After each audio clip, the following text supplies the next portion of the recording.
நேற்று ஆர்சிபி ஜெயிச்சிச்சு. பாவம் பாவம்டாப்பா இருக்கிற டீம்லாம். எனக்கு தெரிஞ்சு அடுத்த மேட்ச் வந்து பஞ்சாப் கூட, அதுக்கு அடுத்த மேட்ச் வந்து டெல்லி கூட.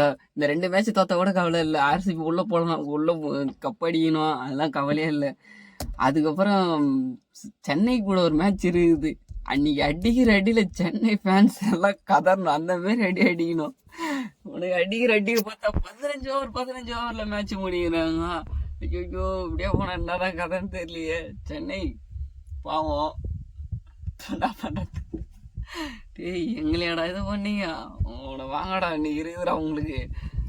சென்னை டீம் நினைச்சாதான் கொஞ்சம் சிரிப்பா இருக்குது. இன்னைக்கு வேற சென்னைக்கு மேட்ச் இருக்குது. எப்படியும் சென்னை நீ தோத்து நம்ம பின்னாடி தான் வருவானுங்க. அவனுக்கு நம்ம கூட தான் வரணும். சென்னை வந்து அவனுங்கெல்லாம் உள்ளெல்லாம் போகிறது வாய்ப்பே இல்லை. அப்பா இப்போதானே நிம்மதியா இருக்குது.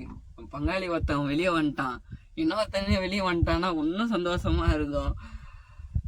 அவ்வளோதான், போயிடுச்சு. மிச்ச டீம்லாம் போயிடுச்சு. Rajasthan, Kolkata, SRH, LSG. ஐயா ஐயா பெஜாரா இருக்கு ஐயா.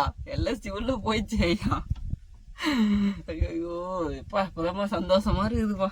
நேற்று ஆர்சிபி அடிச்ச அடியில சீக்கிரமாச்சு முடிய வேண்டிய மேட்ச் கொஞ்சம் அப்படி அப்படி இஸ்துன்னு போயிட்டு முடிச்சிட்டாங்க. இருந்தாலும் பரவாயில்ல, கோலி தலையும் இருக்கிற வரைக்கும் கவலை இல்லை. தினேஷ் கார்த்தி, எனக்கு தெரிஞ்சு தினேஷ் கார்த்தி வேர்ல்டு கப்ல எடுத்துருக்கலாம்னு நினைக்கிறேன். எப்பா என்ன ஆட்டம் ஆடுறான்பா தினேஷ் கார்த்தி. வேற லெவல் டீம் ஆர்சிபி டீம். இதே டீம் ஃபர்ஸ்ட்ல இருந்து யூஸ் பண்ணிடக்கூடாதா? இந்த டீமை ஃபர்ஸ்ட்ல இருந்து வச்சிருந்தா நல்லா இருந்திருக்கும். இப்போ சந்தோஷமா தான் இருக்குது ஜெயிக்கிறப்போ.